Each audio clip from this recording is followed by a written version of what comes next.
صلى الله على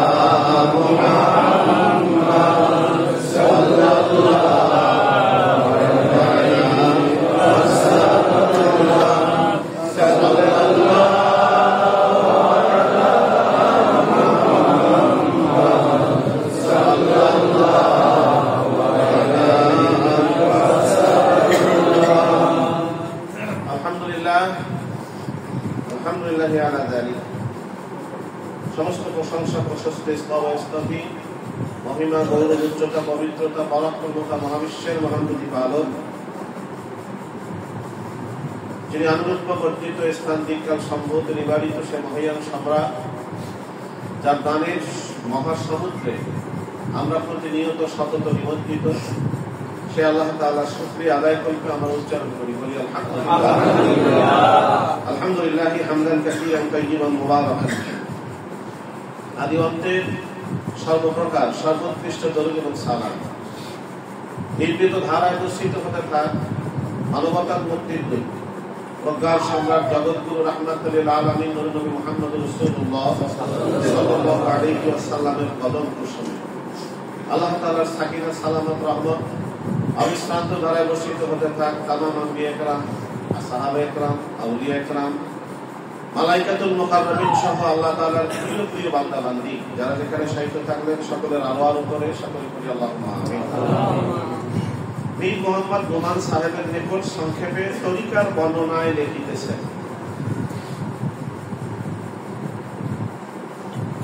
হাম সালাত এবং দোয়ার পর সমাচার এই শায়েখ আহমদ ফরমুলির দ্বারা যে পত্র প্রেরণ করিয়াছিলেন তাহা উপনীত হইয়া বিশেষ আনন্দ প্রদান করিল।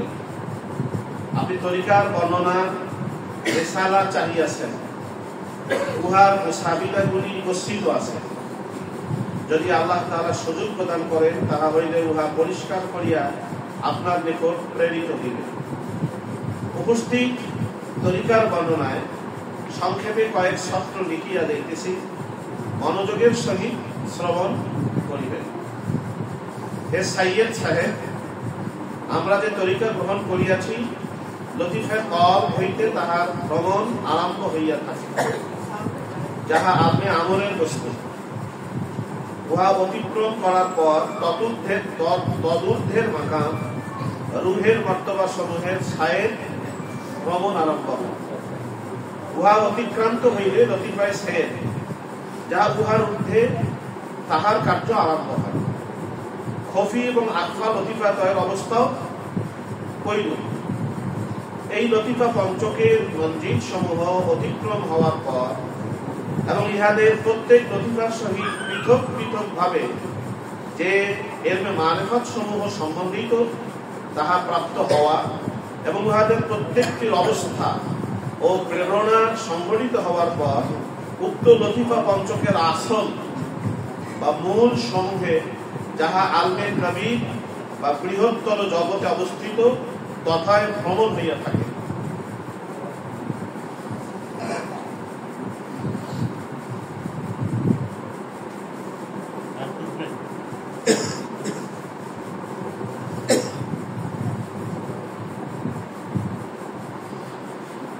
তিনি তো আলমে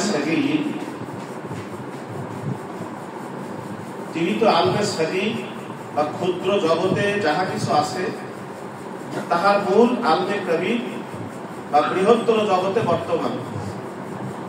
ক্ষুদ্র জগৎ হইতে মানব দেহ এবং বৃহত্তর জগৎ হইতে যাবতীয় সৃষ্ট জগৎ অর্থ লওয়া হইয়া থাকে।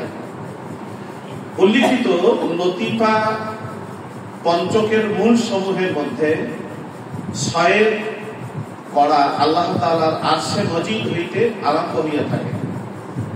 আরশে মজিদ মানবের লতিফায়ে কলবের মূল এবং তদূর্ধ্বের লতিফায়ে রূহের মূল দেশ। উহার ঊর্ধ্বে সেরের আসল এবং সের এর আসলের ঊর্ধ্বে লতিফায়ে খফির আসল ও লতিফায়ে খফির আসলের ঊর্ধ্বে লতিফায়ে আকফার আসল বা মূল। সাধক আলমে কবির বা বৃহৎ জগৎ স্থিত এই লতিফা পঞ্চক যখন বিস্তৃত ভাবে অতিক্রান্ত বা অতিক্রম করত উহাদের শেষ বিন্দুতে উপনীত হইবে, তখন দায়রায়ে ইমকান বা সম্ভাব্য জগৎকে পূর্ণরূপে অতিক্রম করিল এবং ফানার মঞ্জিল সমূহের প্রথম মঞ্জিলে পদক্ষেপ করিবে। তারপর যদি উন্নতি হয় তবে আল্লাহ তাআলার ইসম সিফাত সমূহের প্রতিবিম্বের বৃত্তে ছায়ের আরম্ভ হইবে। এই প্রতিবিম্ব সমূহ অযুগ ও ইমকান বা অবশ্যম্ভাবী ও সম্ভাব্য জগতের মধ্যে ব্যবধান স্বরূপ এবং আলমে কবিরস্থিত লতিত পঞ্চকের আসল বা মূল। এই প্রতিবিম্বের বৃক্ষের মধ্যে ওই নিয়মে সয়ের হয় যেরূপ ইহার শাখা প্রশাখার মধ্যে হইয়া থাকে, যথা পূর্বে বর্ণিত হইল।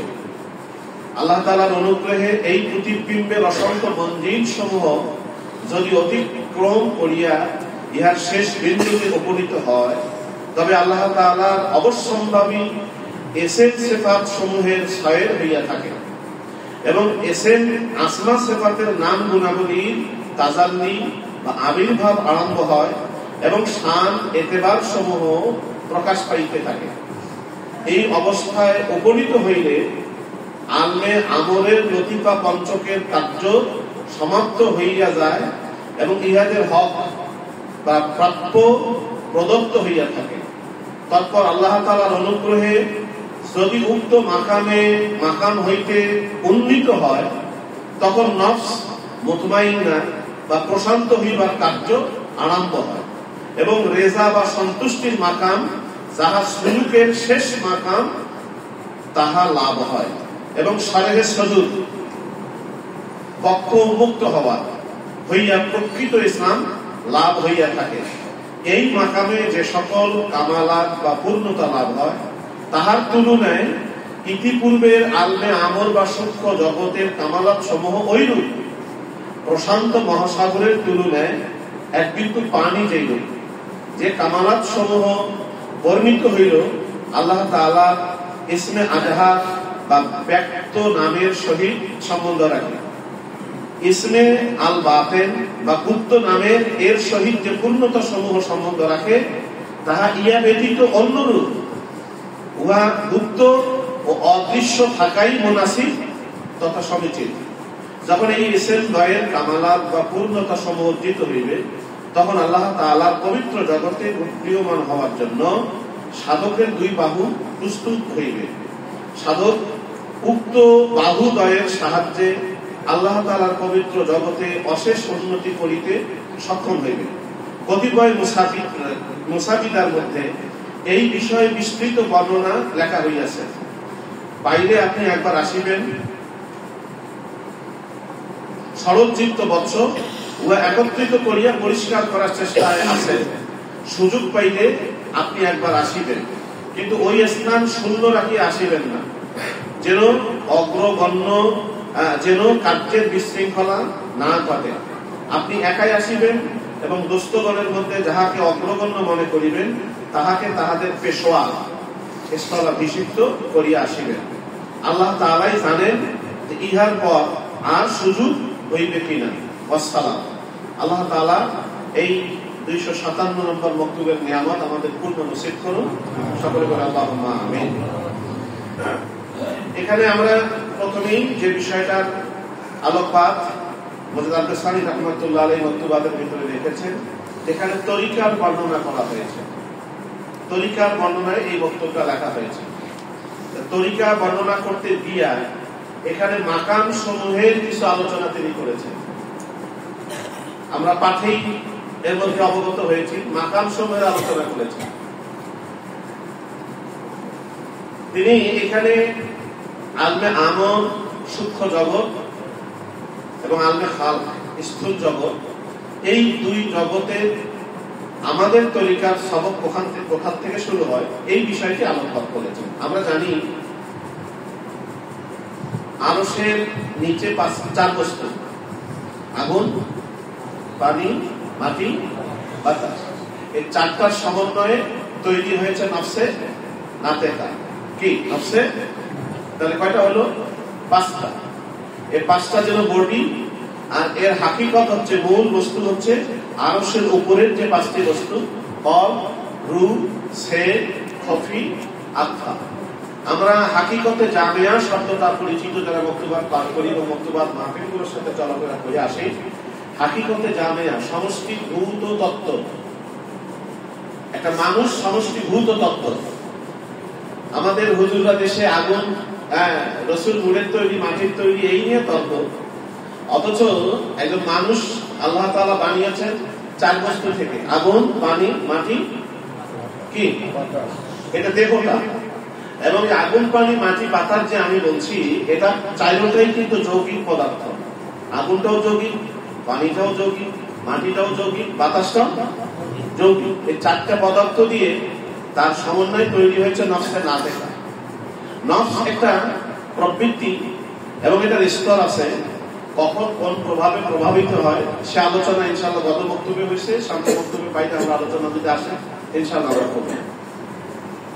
নফসের মাকামটা এ নিয়ে আমাদের ইলমে তাসাউফ পন্থীদের মধ্যে যথেষ্ট মতভেদ রয়েছে।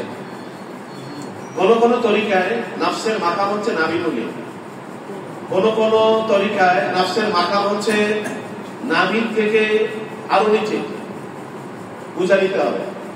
কোন কোন তরিকায় নফসের অবস্থান পুরো দেখে, এবং হাকিকত বিশেষজ্ঞগণ এটাকেই অধিক প্রাধান্য দিয়েছে। কিন্তু যদিও গোটা দেহে নফসের মাকাম, কেন্দ্র তো একটা আছে। গোটা ঘর আলোকিত, কিন্তু আলোর তো একটা কেন্দ্র আছে। এরকম তরিকায় খাস মুজাদ্দিদিয়া বা নকশবন্দিয়া ধারায় নফসের মাকাম হচ্ছে কপাল দেশে, অর্থাৎ 2 গুরু মধ্যস্থ এখানে। এবং এটাই বিজ্ঞানসম্মত, যুক্তিযুক্ত। আমরা এই তরিকায় আমল করি, আলহামদুলিল্লাহ। অন্যান্য তরিকায় যদি নাবি বলেও তারা আমল করে, ওটা তাদের পীর মুর্শিদ, তাদের বিষয়। ও নিয়ে আমাদের তর্কে জড়ানো উচিত না।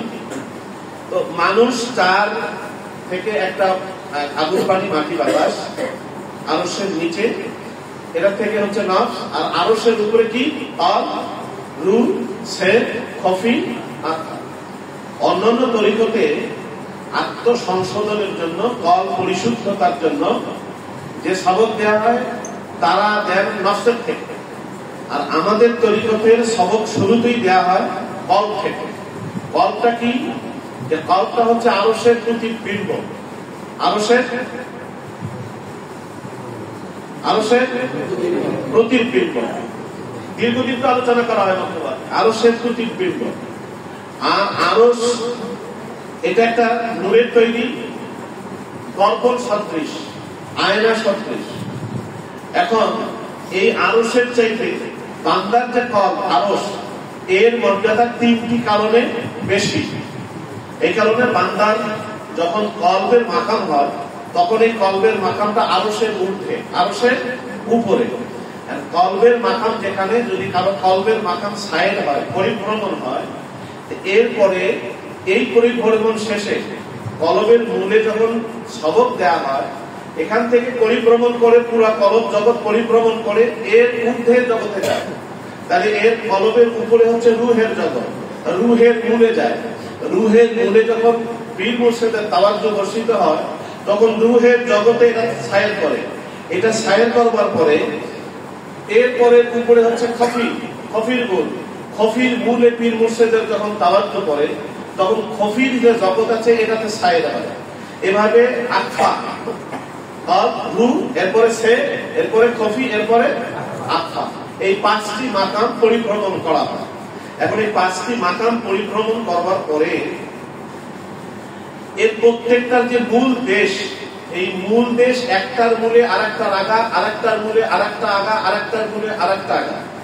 ঠিক এভাবে ওটা কাল, রূহ, সে, খফি, আকফা, এই 5টা মাকাম বিস্তৃত।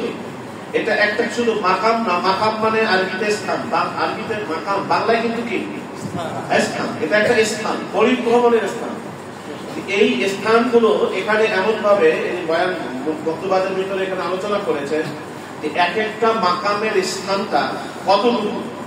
এই মাকামটা যখন যায়, যাওয়ার পরে আমরা এই ছায়ের 5টা মাকাম, কলব, সে, খফি, আকফা, এই মাকামগুলো শেষ করে করে করে করে এর ঊর্ধ্বে যাচ্ছে শানের মাকাম। শানের মাকাম শেষ করে যখন যায় কোনো বান্দা, তারপরে এতেবার, সূক্ষ্ম তত্ত্ব জগৎ, এতেবার। এর উপরে তাইয়ুন বা মাবদায়ে তাইয়ুন, যারা আমরা পড়েছি বক্তব্য, ব্যক্তিত্ব। 29 নম্বর মাকাম হচ্ছে লা তাআয়ুন। লা মানে না, ব্যক্তিত্ব রহিত। এখানে গিয়া জাগতিক কোন ব্যক্তিত্বের স্থিতি থাকে না, কোন ব্যক্তিত্ব থাকে না, বিলীন হয়ে যায়, লয় হয়ে যায়। এটা হচ্ছে লা তাআয়ুন। এই লাতাইয়ুন দেওয়ার পরে তারপরে হোপেশ মানে প্রেম ভালোবাসা, যার কোনো অবয়ব নাই, কোনো স্ত্রী নাই, কোনো ভাষায় আবদ্ধ করা যায় না, সেই জগতে পীর মুর্শিদের তাওয়াজ্জুর ফলে এরা পরিভ্রমণ করে। কিন্তু আমরা যে এইখানে কফি আখ্যা বলছি, এটা যে আমরা পরিভ্রমণ করলাম, করার পর এর মূল কোথায়? এর মূল হচ্ছে আল্লাহ তাআলার আসমা সিফাত, নাম গুণাবলীর প্রতিবিম্ব যেখানে। এখন নাম গুণাবলী, আল্লাহ তাআলার নাম কতটা? 99টা।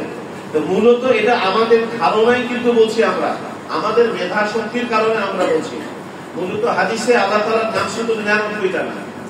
হাত তুলে সম্মিলিত দোয়া, এই বইটার ভিতরে আমি দেখিয়েছি কিতাব থেকে, কোরআন হাদিস, কোরআন থেকে, যে আল্লাহ তাআলার কতগুলো নাম, সিফাতি নাম কোরআন শরীফে আছে, এবং আল্লাহ তাআলার সিফাতি নাম তিরমিজিতে কতটা আসছে, মিশকাতে কতটা আসছে, এবং অন্য হাদিস গ্রন্থে কতটা আসছে। সেখানে দেখা গেছে যে শুধু 99টা না, অসংখ্য। কিন্তু এটা আমরা 99টা অধিক সংখ্যক হিসাবে ব্যবহার করে থাকি আমাদের দেশের মানুষ। যেমন 7 সংখ্যাটা অনেক ব্যবহার করা হয়ে থাকে অধিক বুঝাতে, 14 সংখ্যাগুলো অধিক বুঝাতে ব্যবহার করা হয়ে থাকে। এই খারাপ কোন জিনিস বুঝাইতে 9-6 বলি, এই 9-6 করিস না। ঠিক এরকম শব্দ সংখ্যার জগতে এরকমের কিছু শব্দ আছে অধিক সংখ্যক বুঝাতে ব্যবহার করা হয়।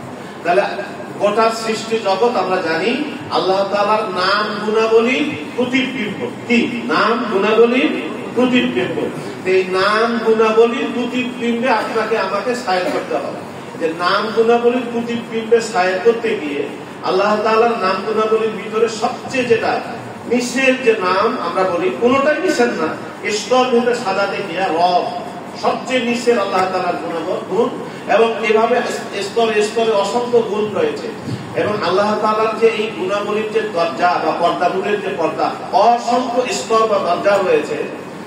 এখন এই সংক্ষিপ্ত সময় তো এত বিস্তৃত আলোচনা করা যায় না। আর আজকে আমাদের মেহমানও আসছেন, মেহমান আলহামদুলিল্লাহ উনিও কিছু আলোচনা করবেন। এই জন্য হক আদায়ের জন্য সংক্ষেপ ভাবে বলা হচ্ছে এই যে, যেখান থেকে আল্লাহ তাআলা আমাদের এই সৃষ্ট বৃত্তের ছায়ের শেষ হয়, এটাকে বলা হয় দায়রায়ে মুমকিন।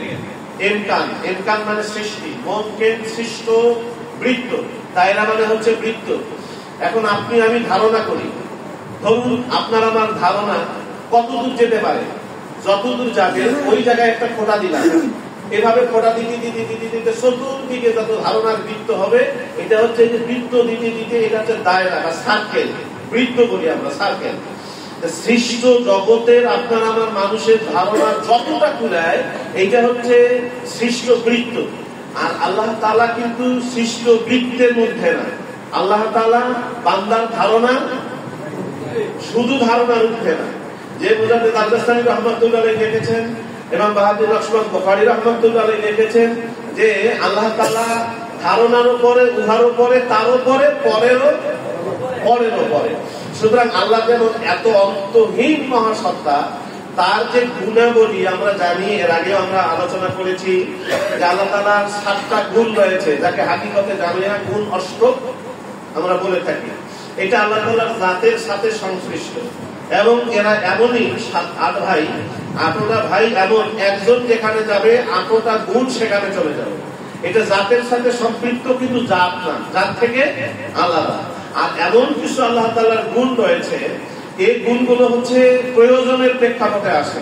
যে যেমন ধরুন বান্দার যদি খিদা লাগে, তখন আল্লাহ তাআলার রাজ্জাক নামের গুণের দরকার হয়। বান্দা যদি গুনাহ করে, তাহলে আল্লাহ তাআলার ক্ষমা গুণের প্রয়োজন হয়। প্রয়োজনের প্রেক্ষাপটে যে গুণগুলো আসে। আর এলেম নামক একটা গুণ আছে, আমরা জানি 4টা গুণ। সেটা কি কি? কুদরাত, হায়া, ইলম, ইরাদা, কি বলা হয় কালাম, তাকওয়িন, এরপরে হচ্ছে সামা, বাসার। এই কয়টা গুণ? 8টা গুণ। তো আল্লাহ তাআলার যে ইলমের জগৎ, এই ইলমের জগৎ এত বিস্তৃত, এই ইলমের জগতের বিস্তৃত, যেখানে মাকুলাতে সামিয়া, স্মৃতিপট বাংলায় বলা হয়, মাকুলাতে সামিয়া। এটা বুঝার জন্য আমরা বলি স্মৃতিপট। আসলে ওই ভাষাগুলো বাংলায় যথাযথ অর্থ করা সম্ভব হয় না। স্মৃতিপট, মাকুলাতে সামিয়া, ওই জায়গায় হচ্ছে প্রত্যেকটা সৃষ্ট জগতের মূল কেন্দ্র। ঠিক আপনার আমারও মূল কেন্দ্র কিন্তু ওই মাত্রায় তাইয়ুন আইনে সাবেতা। এতক্ষণ যে আমরা বললাম মাকামগুলো, এর মাকামগুলো তো এটা প্রতিবিম্ব, এর মূলে কিন্তু ওই মাত্রায় তাইয়ুন আইনে সাবেতা, ঠিক ওই জায়গায়। এখন কোন মানুষ যখন পীর মুর্শিদের তাওয়াজ্জুহ পায়, জিকির করতে থাকে, সাবক আদায় করতে থাকে, তখন তার এই ভ্রমণ হতে হতে হতে হতে ওই মূল কেন্দ্রে ভ্রমণ হতে থাকে। এবং মূল কেন্দ্র যখন ভ্রমণ হয়, তখন এই মূল কেন্দ্রগুলো বর্ণনা দিচ্ছেন এমন যে হাদিসে আছে, আমরা মুরাকাবায়ে মামুনিয়ার ভিতরে এই হাদিসগুলো আমরা অনুবাদ করেছি, আপনারা দেখবেন যে হাদিসে আকাশের বর্ণনাগুলো কিরকম দিয়েছে। সেখানে বলা হয়েছে যে প্রথম আকাশ এখান থেকে 500 বছরের দূরত্ব, আবার প্রথম আকাশের পুরুত্বটা হচ্ছে 500 বছর, ঠিক দ্বিতীয় আকাশের ফাঁকা জায়গা 500 বছর, দ্বিতীয় আকাশের পুরুত্ব 500 বছর, ঠিক এভাবে যেদিকে যাবেন 500 বছর, এদিকে সোজা যাবেন 500 বছর, ওই দিক যাবেন 500 বছর, নিচে যাবেন 500 বছর, যে দিক দিয়ে যাবেন 500 বছর। তাহলে দ্বিতীয় আকাশের তুলনায় প্রথম আকাশ কতটুকু? আর যেটা বলা হয়েছে যে বিস্তৃত এক ময়দানের মধ্যে যদি 16 ফুট একটা, চিন্তা করেন কি 16 ফুট একটা যদি পড়ে থাকে, এই বিস্তৃত ময়দানের মধ্যে 16 ফুটটা যতটুকু জায়গা দখল করে আছে, দ্বিতীয় আকাশের তুলনায় প্রথম আকাশটা ঠিক এতটুকু জায়গা দখল করে আছে। ঠিক এভাবে তৃতীয় আকাশ, চতুর্থ, পঞ্চম, ষষ্ঠ, সপ্তম, এভাবে ঊর্ধ্বে গমন যতগুলো যাবে। এই মাকামের ক্ষেত্রে একই কথা বলা হয়েছে এখানে, যে এই ইসমে আজাহার মানে আল্লাহ তাআলার যে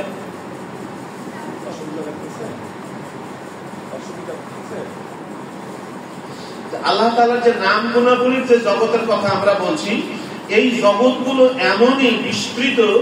এখানে বলা হয়েছে যে বিশাল এক সমুদ্রের মধ্যে এক বিন্দু পানিটা যেরূপ, উপরে এক মাকাম থেকে আর এক মাকাম, এত বড় বিশাল বিস্তৃত এক মহাজগৎ।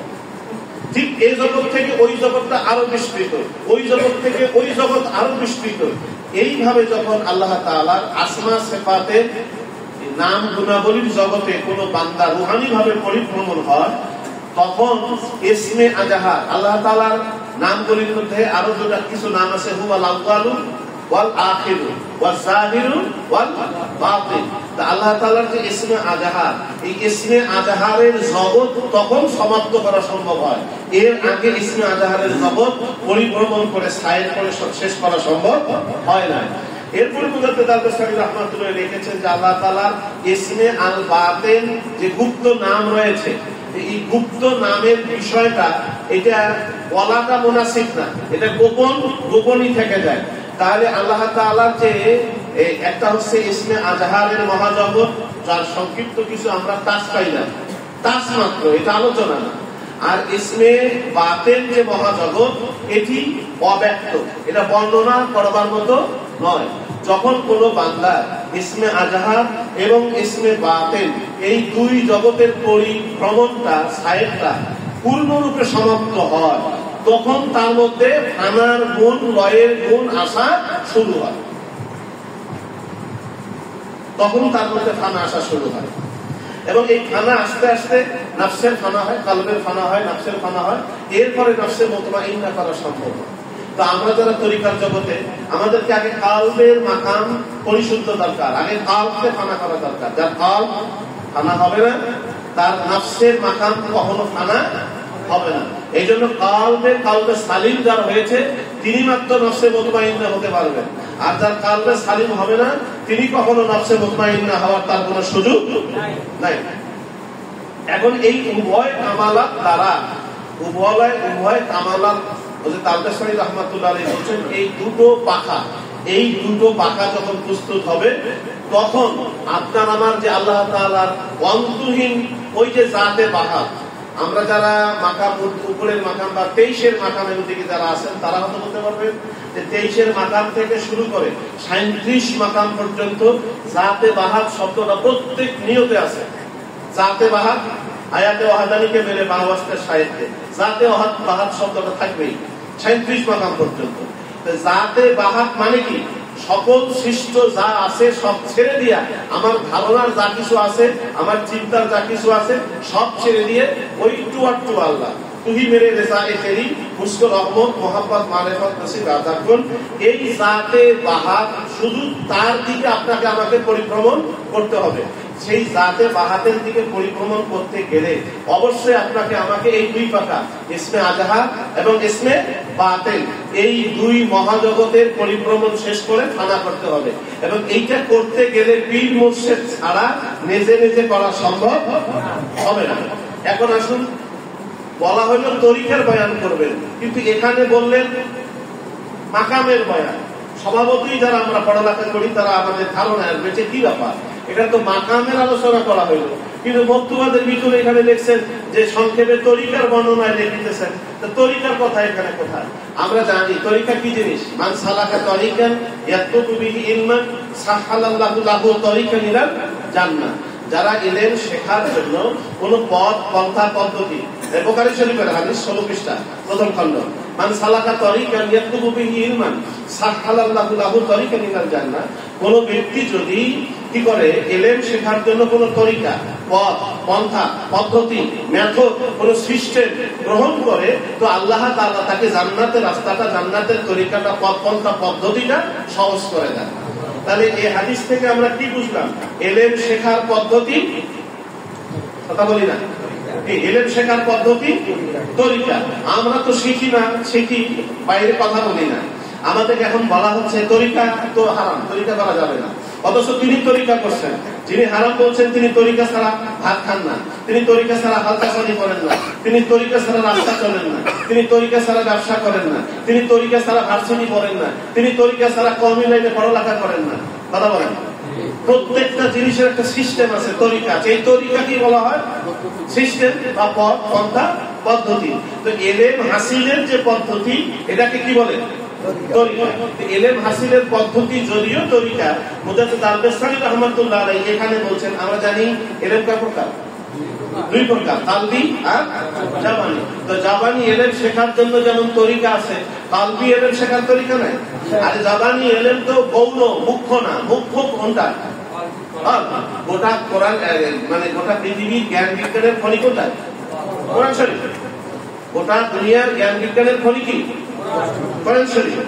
গোটা পৃথিবীর মুসলমানদের জন্য এটা একটা মিরাকেল, আশ্চর্য আল্লাহ তাআলার নিয়ামত, আশ্চর্য আল্লাহ তাআলার নিয়ামত। তো এই যে কোরআন শরীফ জ্ঞান বিজ্ঞানের যদি খনি হয়, তো এটা নাজিল হয়েছে কোথায়? কলবে। কোরআন শরীফ যদি কলবে নাজিল হয়, তা কলবি ইলমটা আসল না। তা আমরা আমাদের প্রশ্ন করলে আমরা পালাই কেন? আমরা দাঁড়ায় তাকে মুখ খুলে কথা বলতে পারি না কেন? যে কোরআন শরীফ নাজিল হয়েছে কোথায় উনি জানেন না, যে তরিকার বিরুদ্ধে কথা বলছেন উনি কিন্তু জানেন না। ভালো করে আপনি যখন দাঁড়ায় মাকামের হালতে কথা বলবেন, এ ভাই কি বলছেন, যখন দেখবেন যে ও যত বড় আলিম হয়ে যাক না কেন, এটা আব্বাস হুজুর বলেছেন যে তরিকা খাস মুজাদ্দিদিয়ার সাথে যারা জড়িত তারা কখনো অশিক্ষিত থাকতে পারে না। যদি অশিক্ষিত মানুষও হয়, বেএলেমও হয়, যদি এই তরিকায় উঠা বসা করে, ওই পুস্তক পড়া শুরু করে, তো দেখা যাবে এরাই এক সময় খাঁটি আলেম হয়ে গেছে। আর যারা সমাজে আলেমের দাবিদার, এলেমের দাবিদার, তারা পালাবে। এবং এটা আমরা অনেক বাস্তব দেখেছি। আমার এলাকায় আমি দেখেছি লন্ডি করে, লন্ডি, এই যে কাপড় লন্ডি করে, আমার এখানে আসার পরে কওমির লোকজন, তৌহিদের লোকজন তাকে ধরে নানান রকমের কথাবার্তা বোঝা শুরু করছে। সে যখন একটা উত্তর দেয়, আর উত্তর যখন দিয়া প্রশ্নটা করে, তখন কিন্তু সে আর উত্তর দেয় না, অন্যে আবার যায়, আবার যায় তাদের মুরব্বীদের কাছে দাঁড়িয়ে নিয়ে আসে। এই মুরব্বীদের যখন নিয়ে এসে আবার প্রশ্ন করে, এই যখন ছোট্ট একটা উত্তর দেয়, আবার চলে যায়। তো সে এসে আমার বলছে, হুজুর আলহামদুলিল্লাহ আমরা মাকামের হালতে কথা বলছি, আমাদের কাছে আর এখন কেউ কুলাতে পারতেছে না। এই যে আব্বা হুজুর বলতেন যে আমরা এখন দেখতেছি, এইটাই বাস্তবতা। সুতরাং আপনারা যদি ভয় পেয়ে পালিয়ে যান, তাহলে এই তরিকা, এই নিয়ামত কারা প্রচার করবে? আরে ভাই, এটা তো উচিত ছিল আলেমদের কাজ, আলেমরা এটা করবে। কিন্তু দেখা যাচ্ছে আলেমরা এখন দুনিয়ামুখী হয়ে গেছে, চুক্তিভিত্তিক ওয়াজ করে, আলেমরা চুক্তি করে ইমামতি করে, সবকিছুই। এখন আলেমরা আমাদের বিরুদ্ধে লেগে গেছে, আলেমরা মানুষের মধ্যে ফিতনা ছড়াচ্ছে। এই সময়, যে সময় বলা হয় হাতে কয়লার আগুন ধরে রাখা যেমন দায়, মানুষের ঈমান ধরে রাখা এরকম এই সময়টা দায় হয়ে গেছে। এই সময় আপনি আমি এত একটা মূল্যবান তরিকার সাথে আপনার আমার আর্থিক সংযোগ থাকার পরে আপনি আমি যদি এখনো পালায় বেড়াই, মুখ খুলে তার সামনে দাঁড়াতে না পারি, তাহলে কি সত্য আপনি গ্রহণ করলেন, কি সত্য আপনি যাচাই করলেন? বরং পালানোর কথা তো ছিল বাতিল না, কি পালানোর কথা ছিল কারা? বাতিল না। কিন্তু আমরা এই কথাগুলো তুলে ধরি না। তাহলে এখন খেয়াল করতে হবে কোরআন শরীফ নাযিল হয়েছে কোথায়?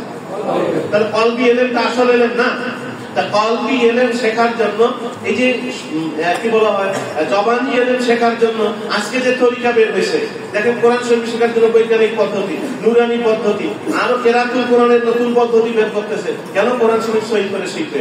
আগে আমরা কওমি লাইনে পড়ালেখা করেছি 12 বছর 16 বছর, এখন মাদানী নিসাব বের করেছে 7-8 বছরে আপনি দাওরায়ে হাদিস যেতে পারবেন। এই যে নতুন নতুন পদ্ধতি, এটা কি মানুষের তৈরি না? এই যে শ্রেণীবিন্যাস কারা করেছে? কে করেছে? মানুষ করে নাই? নবী রাসূলের সময় ছিল? মাদ্রাসা কি নবী রাসূলের সময় ছিল? 390 হিজরি মতান্তরে 420 হিজরিতে ইরানের গলকার থেকে জালালউদ্দিন কলকি সর্বপ্রথম মাদ্রাসা করছেন না? উনি তো আউয়াল গুলাম সুবহান সাহারান এই নামগুলো দিয়েছেন। তাহলে একটা মানুষ এভাবে ক্লাস বিন্যাস করে তৈরি করে। ঠিক এমনি আল্লাহর যারা প্রিয় হাবিব মাহবুব বান্দা, আল্লাহ যারা প্রিয় ভাজন, তারাও কোরআন হাদিস মন্থন করে এবং আল্লাহ যখন তার অন্তরে এলকা করে, ইশারা করে, তখন তারা কোন বান্দাকে কিভাবে সবক দিলে, তাওয়াজ্জু দিলে এই বান্দাটা দ্রুত আল্লাহর ওলি হবে, হাঁটি পথ পাবে, ওই চিন্তা করে তারাও কিছু মাকাম উদ্ভাবন করেছে। তো এই যে কোরআন কাউদু শের কফি আকফা, এটা কেউ কেউ বলে যে এটা কোরআন হাদিসে কোথায়? আরে ভাই, কলবের কথা কোরআন শরীফে নাই? আছে না? শেরের কথা নাই, কফি নাই, আকফা নাই, নফস নাই, সব আছে। মাথার জন্য কাল বইটা পড়ে দেখতে হবে, আমাদের বেশি করে পড়ালেখা করতে হবে। এখন এই যে এক মাকাম থেকে আর এক মাকাম, কলবের মাকাম যখন পরিশুদ্ধ হবে তখন এখান থেকে আমাকে রুহের মাকাম যেতে হবে। রুহের মাকাম যখন পরিশুদ্ধ হবে সেরের মাকামে যাব, সের পরিশুদ্ধ হবে খফির মাকামে যাব, খফির মাকাম পরিশুদ্ধ হবে আখার মাকামে যাব। এই যে একটা মাকাম থেকে আর একটা মাকাম পরিশুদ্ধ করে করে যাওয়া, এমনি যাবে না? পদ্ধতি আছে কথা। তাহলে ওই পদ্ধতিটার নামই মুজাদ্দিদ আল-বাসরি রাহমাতুল্লাহ আলাইহি বলছেন এটা হচ্ছে মূল তরিকা। যেই তরিকা গ্রহণ করে আমার কালবু সের হবে আকফা নাফ, এটা পরিশুদ্ধ হয় না, ওটা তরিকা আমার হইল না। তরিকা কোনটা? যেটা কালবু সের হবে আকফা, এই সব পরিশুদ্ধ করে করে আমি আল্লাহর নৈকট্য অর্জন করতে পারবো। আমি আল্লাহর ইসমে আযহার এবং ইসমে বাতিন এই দুই পাকা অর্জন করে আল্লাহর অন্তহীন মহা প্রেমের সাগরে পাড়ি জমাতে পারবো, সন্তরণ করতে পারবো। ওইটা হচ্ছে তরিকা। এবং এই তরিকার বয়ানটাই মুজাদ্দিদ আল-বাসরি রাহমাতুল্লাহ আজকে আমাদের এখানে করেছেন। আল্লাহ আমাদেরকে এই মক্তবাদের এই তরিকতের নিয়ামত পূর্ণভাবে নসিব করুন, সকলে বলি আল্লাহুম্মা আমিন। আমার ভাইরা, এখন আমি অত্যন্ত অসুস্থ, আমি নিজে জানেন, আমি সেই 450 কিলোমিটার দূর থেকে আসি, 450 কিলোমিটার, একটা উত্তরের সেই বর্ডার বেল্ট, আমার 5টা উপজেলা, 5টাই বর্ডার বেল্ট এরিয়া, 3 বিঘা করিডোর এলাকার মানুষ। আমি ওখান থেকে আসি আপনাদের ভালোবাসার মহব্বতে, আমার হুজুরের মহব্বতে। অনেকগুলো কারণ আছে এখানে আসার। আজকে 2টা কথা বলি। সেটা হচ্ছে যে আব্দুল হাকিম রহমাতুল্লাহ আলাইহি প্রিয় ভাজনদের মধ্যে অন্যতম একজন প্রিয় ভাজন, ভালোবাসার মানুষ, ঠিক না? 2 নম্বর, আমি আমার মুর্শিদ মামুনুর রশিদ রহমাতুল্লাহ আলাইহি অনেকবার বলতে শুনেছি যে এই তরিকার প্রথম যিনি সন্ধান দেন তিনি এক হিসাবে পীর বলতেন, যারা শুনছেন। তাহলে এই কথা বলার পরে উনি বলছেন যে রেজা ভাই আমাকে এই তরিকার সন্ধান দিয়েছেন, কাজে উনি আমার এই তরিকার প্রথম পীর, এই কথা বলতেন। 2 নম্বর হচ্ছে আব্বা হুজুর যে কোনো কাজ করতেন এনার পরামর্শ নিতেন না নিতেন না? নিতেন। আব্বা হুজুরের সাথে তার দৃঢ়তা ছিল। আমি আব্বা হুজুরের এই হক আদায় করার জন্য এখানে উঠা বসা করি। যারা আব্বা হুজুরকে মুর্শিদকে ভালোবাসতাম, আমাদের ভালোবাসার যারা তিনি যাদেরকে ভালোবাসতেন, আপনার আমার উচিত তার সাথে ভালোবাসার বন্ধনে থাকা, বাকি জীবন যেন আমাদের এভাবে কাটায়। উনি আরাম হয়ে যাওয়ার পরে আমি কি সিদ্ধান্ত নেব সেটা আমার ব্যাপার, কিন্তু উনি যতদিন থাকবেন আমার উচিত আমার মুর্শিদের ওই হক আদায় করবার জন্য ওনার সৌজন্য, ওনার সেবা, ওনার পাশে আমার থাকা। এটা আমার নৈতিকতা, এটা আমার তরিকতের শিক্ষা। আপনি ভালো বলবেন মন্দ বলবেন ওটা আপনার বিষয়, এটা আমি আমার বোধ থেকে বলছি, এটা আমি করে যাবো ইনশাআল্লাহ। কারণ আমি যদি 450 কিলোমিটার থেকে আসতে পারি, আমি আসতেছি আপনাদের কাছে, আপনাদের কি উচিত না আমার লালমনিরহাটের মাসিক মাহফিলে দেওয়া, বার্ষিক মাহফিলে যাওয়া? বার্ষিক মাহফিল লালমনিরহাটে যাওয়া দূরের কথা, আমাদের আব্বা হুজুর একটা ডেট করে গেছেন এবং ওই ডেটটা আমাদের বর্তমান হুজুরও বাতিল করেন নাই। 16ই ডিসেম্বর 2500-এর মাহফিল, 2500 খানা উচিতপুরার মাহফিল, এটা আব্বা হুজুরের ডেট না? এবং এই ডেটটাকে কেন্দ্র করে আমি লালমনিরহাটে, আপনারা জানেন ইংরেজি মাসের 3য় শুক্রবার মক্তবাত মাহফিল হয়। তো অনেক সময় 3য় শুক্রবার আমার ডিসেম্বরে আইসা 16ই ডিসেম্বর পরে, এরকম করছে।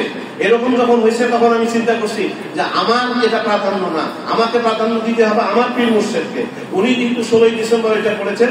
আমি মাসিক বক্তব্য মাহফিল স্থগিত রেখে ওই 16ই ডিসেম্বরের মাহফিলটা আমি অ্যাটেন্ড করেছি, চেষ্টা করেছি। এটা আপনারা জানেন। তা আপনাদের কি উচিত না যে ওই 16ই ডিসেম্বরের মাহফিল আব্বা হুজুর আমাদের করে গেছেন, ডেটটা করে গেছেন, ওই ডেটে মাহফিলটা হোক, কম হোক বেশি হোক, লোকজন কি হবে সেটা আল্লাহ আল্লাহ, কিন্তু আমাদের যাওয়া উচিত না? কি বলেন আপনারা? আব্বা হুজুর হক আদায় করার জন্য যাওয়া উচিত? তাহলে কারা কারা আমরা আগামী 16ই ডিসেম্বর যেতে প্রস্তুত? সবাই। আমরা ইনশাআল্লাহ এবারে বাস নেব না, এবারে বাস নেব না, বাস নেব না। এবারে আমরা একটা হাইয়েস্ট নিতে চাই।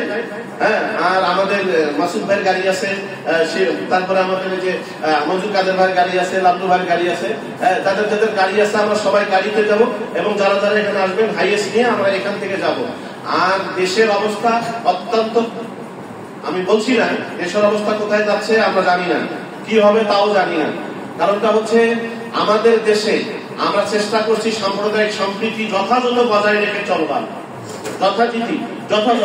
কিন্তু আমাদের প্রতিবেশী রাষ্ট্র কিভাবে ওনারা ওই দেশে সাপ্লাই দিচ্ছেন, ফেক নিউজ হোক আর যাই হোক, ওভাবে ওনারা প্রচার করতেছেন। একটু আগে আমাদের লাবলু ভাই বললো যে ওখান থেকে লিঙ্ক দিয়েছেন যে আমাদের এইখানে নাকি ওনারা ওখানে মিটিং করতেছেন, আমাদের এই মেহমান যেখান থেকে আসছে ওই অঞ্চলগুলোতে, ওখানকার মুসলমান ভাইরা আতঙ্কে আছে। ওনারা গ্রামে গ্রামে গিয়ে মিটিং করতেছে আর বলতেছে বাংলাদেশে হিন্দুদেরকে ধরে ধরে শেষ করতেছে, আমরা এখানে বসে থাকার আর কোনো সুযোগ নেই। এক নেতাও তো বলছে, শুনছেন এই তো, মসজিদ ভেঙে ভেঙে মন্দির করতেছে, মসজিদে নাচতেছে, ঢোল বাজাইতেছে, ভাঙিয়ে দিতেছে, গরুর গোশত বহন করার দায়ে মুসলমানকে হত্যা করতেছে। এটা আপনার অ্যাভেলেবেল ঘটনা আসতেছে। যাই ঘটুক ভারতে, এমনকি মনিপুর সৃষ্টি সানজারি আজমির রহমাতুল্লাহ রওজাও নাকি তাদের এখন বলতেছে। এভাবে যদি তারা বলতে থাকে আর আমরা যদি সবাই এখানে কি করি, চুপচাপ বসে থাকবো? কথা কয় না। কারা বসে থাকবে? যারা আজকে প্রতিবাদ করতেছে, দুইটা কথা বলি, যারা আজকে প্রতিবাদ করতেছে আগামীকাল ইমাম মাহদী আলাইহিস সালাম এসে ডাক দিলে তারা এক টাকাও পাওয়া যাবে না। কারণ তারা বলবে ভোট ছাড়া, রাজনীতি ছাড়া, ক্ষমতায় যাওয়া ছাড়া এটা কোনো লাভ হবে না। আর ইমাম মাহদী আলাইহিস সালাম যদি এসে বায়াতের ডাক দেয়, তা আমার মনে হয় যারা বায়াত বিরোধী তারা কিন্তু কালকেও ফাতোয়া দেবে যে ওই যে ভণ্ড, ওই যে বেদাতি, ঠিক না ভাই? এই জন্য আপনি আমি যেহেতু হক পথের সন্ধানদাতা, আপনি আমি যেহেতু হকটা পেয়েছি, কাজে আপনাকে আমাকে বেশি রিস্ক যেমন নিতে হবে, তেমনি আপনাকে আমাকে দায়িত্বশীল আচরণ করতে হবে, সবার সাথে লিপ্ততা বাড়াতে হবে। মনে রাখতে হবে ওলি আউলিয়াগণ কখনোই জালেমের পক্ষ নেন নাই।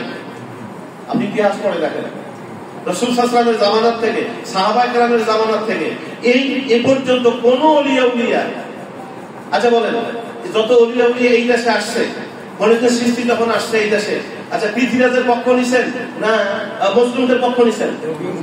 যারা যেই সমস্ত মুসলিম কি তারা তখন মুসলমান হয়েছে? অমুসলিম তো ছিল, অমুসলিম নিজেদের স্বজাতির উপর অত্যাচার করেছে, তাদের পক্ষ নিয়েছে। ওলি আউলিয়া সর্বদাই মজলুমের পক্ষ থাকে না, জালিমের পক্ষ।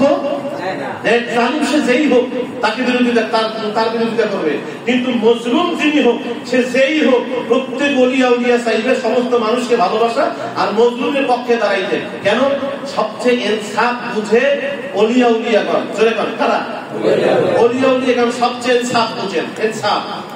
আর একটা ইসলামী রাষ্ট্রের বা যে কোনো রাষ্ট্রের মূল প্রাণ হচ্ছে ইনসাফ, ইনসাফ, ন্যায় বিচার, আদালত, আদালত, ন্যায় বিচার। তো ভাই যদি ন্যায় বিচার না থাকে তো সেই রাষ্ট্র, সেই সমাজ, সেই পরিবার কখনো স্থায়ী হয় না, ধ্বংস হয়ে যায়। সে যেই হোক, পৃথিবী যেই হোক। আপনি খেয়াল করবেন যে আমি যে বললাম যে ন্যায় বিচার আমাদের পক্ষে, আদালত। আচ্ছা আলী রাদিয়াল্লাহু তাআলা আনহুর বিপক্ষে রায় দেয় নাই কাজী? আলী রাদিয়াল্লাহু তাআলা জানতেন না কে চুরি করছে, মালটা আমার কার? তারপর আলী রাদিয়াল্লাহু তাআলা মেনে নিয়েছেন। এটার নাম হচ্ছে ইনসাফ। ইনসাফ আমাদের ভিতরে থাকতে হবে। আজকে যারা চিন্তা করতেছে ইনসাফ, ন্যায় বিচার প্রতিষ্ঠা করবে, তাদের নিজের ভিতর তো ইনসাফ নাই। আর ইনসাফ থাকার জায়গা তো কম, তারা তো কমটাই মানে না, তাহলে ইনসাফ থাকবে? কথা কয় না। যদি কম বিশ্বাস না করে তাহলে ভালোবাসা থাকার জায়গা কোথায়? যেহেতু কম বিশ্বাস করে না, তাই ইলমে মারিফাত, কলবি এলমে মারিফাত, ওইটাও তারা বিশ্বাস এই জন্য ভাই যারা কলবকে বিশ্বাস করি যে কলবে ইসলাম থাকে, ঈমান থাকে, তাকওয়া থাকে, ন্যায় বিচার থাকে, ভালোবাসা থাকে, তো যারা কলব পরিশুদ্ধ করে শয়তানের বিপক্ষে আমরা অবস্থান নিয়েছি, আমাদের ভিতরে ইনসাফ থাকা দরকার তো, এবং আমরা ইনসাফ করব। আমাদের বিরোধীতে যারা করে তাদের ব্যাপারে আমরা ইনসাফ করব। তারা আমাদের উপর জুলুম করতে পারে, কিন্তু আমরা ইনসাফ করব, কারণ আমরা কার দল? ওলিয়া উলিয়াদের দল।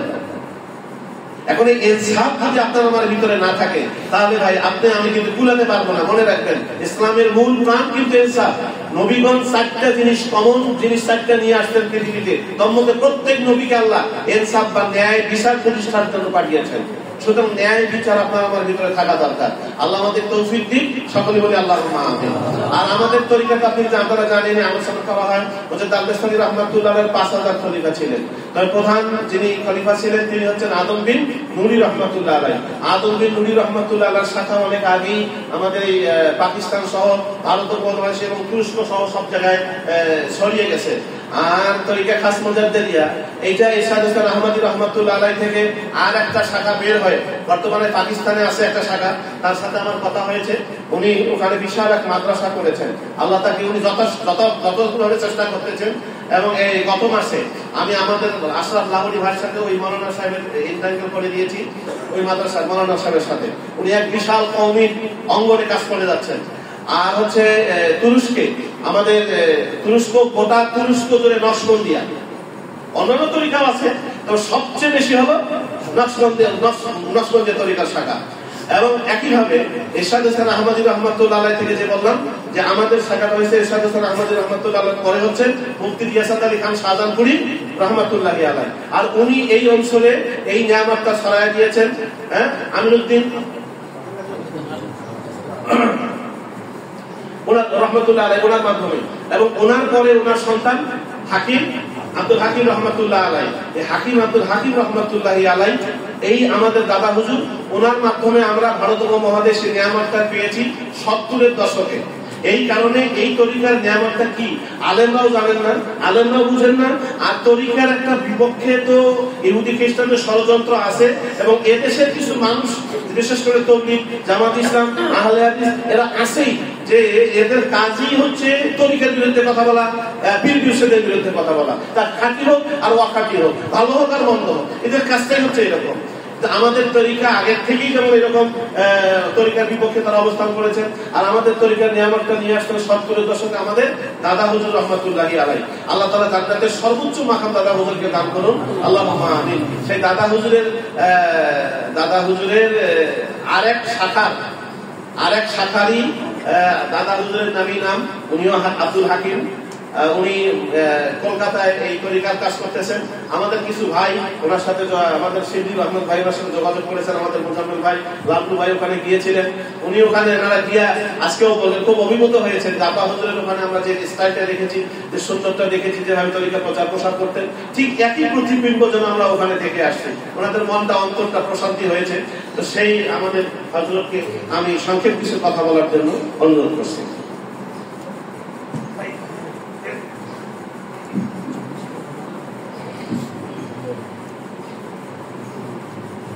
আসসালামু আলাইকুম ওয়া রাহমাতুল্লাহি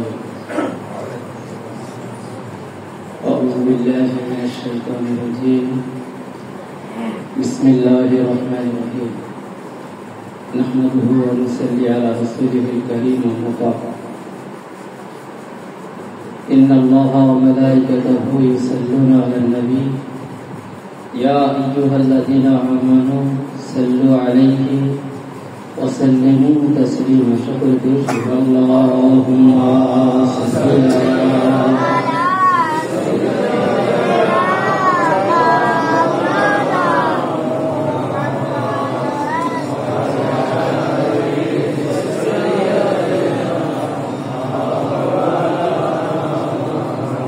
محمد بشر ليس كالبشر يأكل وحجر ليس كالحجر اللهم صل على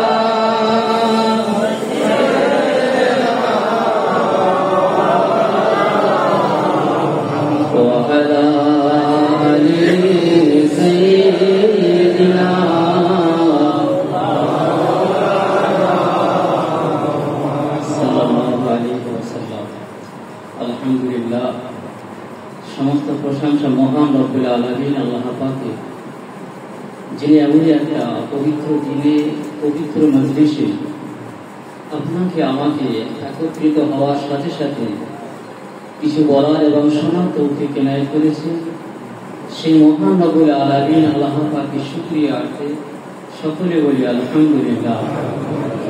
পরে পরে জানাই যে নবীকে আল্লাহ পাক তামাম সৃষ্টি সেরা রূপে দুনিয়ার জমিনে পাঠিয়েছিলেন সেই হুজুর মুহাম্মদ রাসূলুল্লাহ সাল্লাল্লাহু আলাইহি ওয়াসাল্লামের কদম মোবারকে আমাদের সকলের তরফ থেকে বিশাল দরুদ ও সালাম সকলে বলি সাল্লাল্লাহু আলাইহি ওয়াসাল্লাম। উপস্থিত তরিকায়ে মুজাদ্দিদিয়া প্রমুখ রাজন শাইখ বুজুর্গ জনাব হযরত কাজী রিজাউর রহমান ফজিলুল আমিন এবং উপস্থিত এখানে অনেকেই আছেন, সকলের নাম আমি নিতে পারছি না। তো আমরা যারা এখানে এসেছি, আল্লাহ পাক আপনাকে আমাকে যতদিন দুনিয়ার জমিনে রাখবেন আমাদের সকলকে যেন আল্লাহ পাক ঈমানি হালাতে বাঁচিয়ে রাখেন, সকলে বলে আল্লাহুম্মা আমিন। আবার আমাদের সকলকে চলে যেতে হবে, কারণ এই দুনিয়ার জমিনে আমরা সারা জীবন থাকতে পারবো না, একদিন বিদায় নিতে হবে। তো যেদিন আল্লাহ পাক আপনাকে আমাকে তুলে নেবেন আমাদের সকলের মৌতটা যেন ঈমানি হালাতে হয়, সকলে বলে আল্লাহুম্মা আমিন। এখানে উপস্থিত যারা আপনারা আছেন, আমি সত্যি কথা বলতে আমি কিন্তু নিজেই বেকারি, আমি এখানে কিছু নেওয়ার জন্য এসেছি, ওয়াজ নসিহত মাহফিল করার জন্য আসি। তারপরে পরিস্থিতির কারণে কিছু কথা আপনাদের কাছে শেয়ার করব।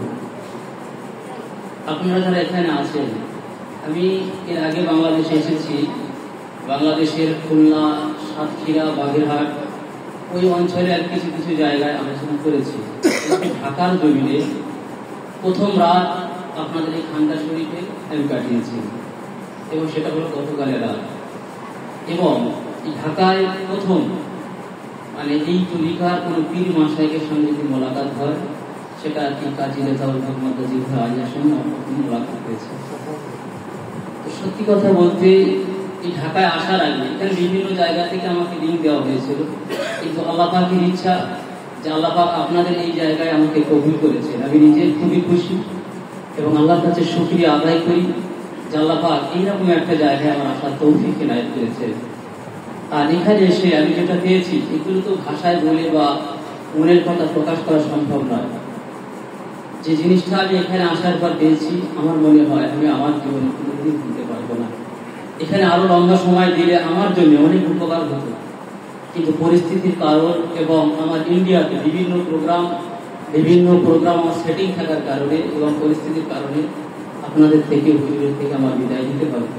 তো আপনাদের কাছে সকলের কাছে আমি সর্বপ্রথম দোয়া চাই, আপনারা সকলেই আমার ছোট ভাই হিসাবে, সন্তান হিসেবে দোয়া করবেন যে ইমামে রব্বানী মুজাদ্দিদ আল-কাসানি রাহমাতুল্লাহ আলাইহি যে দাওয়া এবং ওনার পদ থেকে শুরু করে আস্তে আস্তে হযরত হাকিম আব্দুল হাকিম রাহমাতুল্লাহ আলাইহি যে দাওয়াত মানুষের কাছে পৌঁছেছেন, আল্লাহ পাক যেন আমার এবং আপনার সকলের মাধ্যম দিয়ে আল্লাহ পাক যেন মানুষের দ্বারে দ্বারে পৌঁছে দিতে পারে, সেই তৌফিক আমাদের সকলের যেন আল্লাহ পাক ইনায়েত করে থাকেন বলে আল্লাহ।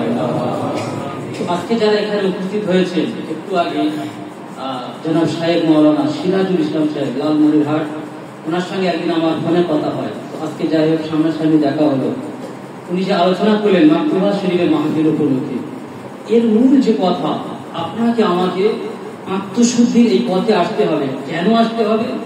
এই কথাটা মহান রব্বুল আলামিন আল্লাহ পাক জানিয়ে দিয়েছেন, কদ আফলাহা মান যাক্কাহা ওয়া কদ খাবা মান দাসাহা। আপনারা যারা এখানে আছেন, কেউ কোরআন এবং হাদিসের বাইরে কিন্তু কেউ নয়। এখানে যা কার্যক্রম হচ্ছে সবকিছু কোরআন হাদিস মেনেই এখানে হচ্ছে। আলহামদুলিল্লাহ, আল্লাহ পাক এইরকম একটা হক দরবারে আল্লাহ পাক আপনাদেরকে কবুল করেছে।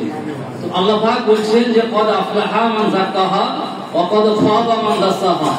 যে ব্যক্তিকে নিজেকে পরিবর্তন করতে পারলো, নিজের অন্তরকে পরিবর্তন করতে পারলো, কোন জিনিস থেকে পরিবর্তন করলো?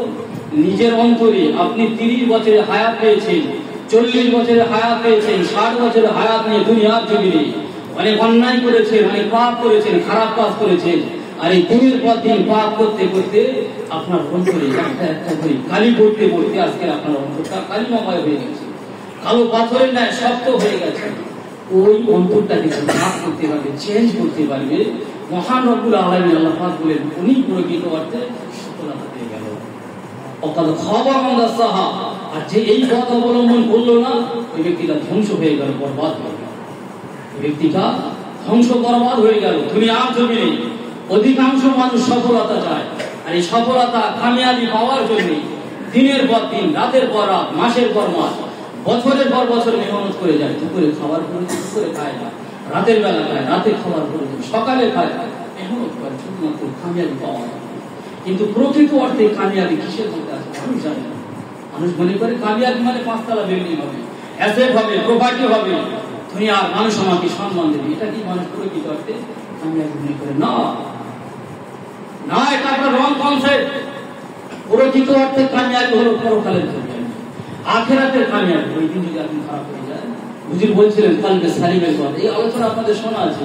ইয়াউমালা ইয়ানফাউ মালু ওয়ালা বানুন ইল্লা মান আতাল্লাহু বিকলবিন সালিম। কোনো কিছু উপকার আসবে না, আপনার অ্যাসেট না প্রপার্টি না আপনার সন্তান সম্পত্তি। যে সন্তানের জন্য আপনি হারাম পথে নামেন, যে সন্তানের জন্য আপনি আরেকজনের সাথে খারাপ ব্যবহার করেন, সন্তানকে সুখী রাখার জন্য, ওই সন্তান যদি আল্লাহওয়ালা না হয়, ওই সন্তান যদি নেক সন্তান না হয়, ওই সন্তান কিয়ামতের দিন আপনার কোনো উপকার দেবে।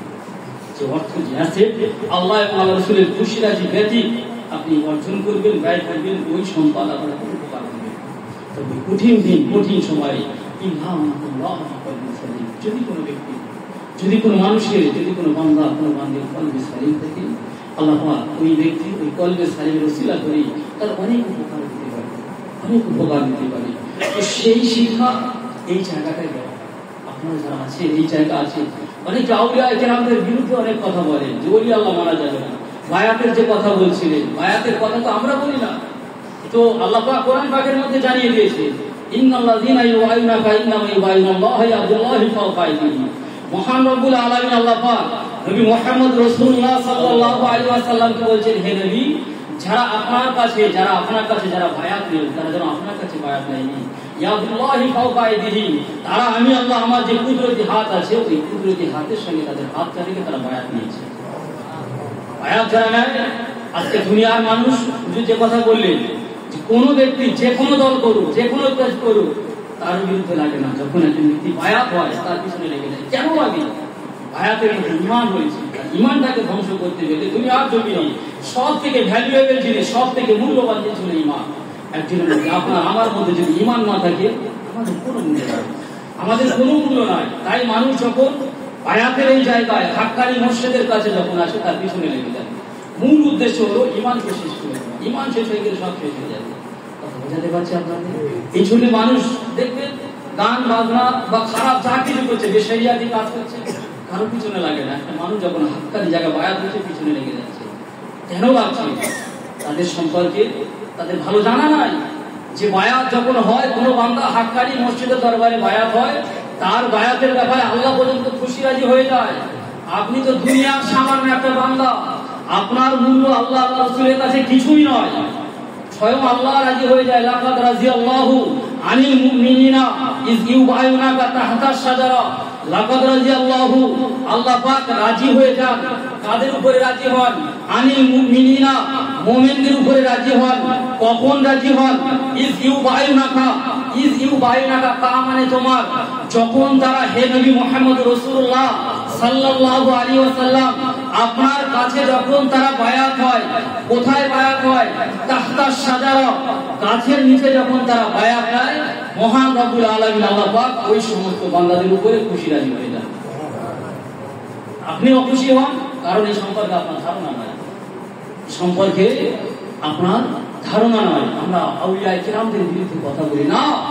আউলিয়া কিরাম যদি আজকের এই দুনিয়ার জমিনে না থাকতেন, অনেক গজব আপনার উপরে নেমে আসতো, আমার উপরে নেমে আসতো। পৃথিবী আমাদের জন্য বড় কঠিন হয়ে যেত, বড় কঠিন হয়ে যেত। এই জন্যই আউলিয়া কিরামদের উপরে আমাদেরকে মহাব্বত, ভালোবাসা আপনার আমার রাখতে হবে। কোরআনে একটা আয়াত আছে, ওমাই ইয়াতাওয়াল্লাল্লাহা ওয়া রাসূলাহু ওয়াল্লাযিনা আমানু ফাইন্না হিজবাল্লাহি হুমুল গালিবুন। আল্লাহ পাক বলছে যে হিজবুল্লাহ কারা, অর্থাৎ আল্লাহর দল কারা। একটা হলো হিজবুল্লাহ আর একটা হলো হিজবুশ শয়তান। তো আল্লাহর দল কারা? যারা আউলিয়া কেরামদের বিরুদ্ধে কথা বলেন, তাদের জন্য বলছি।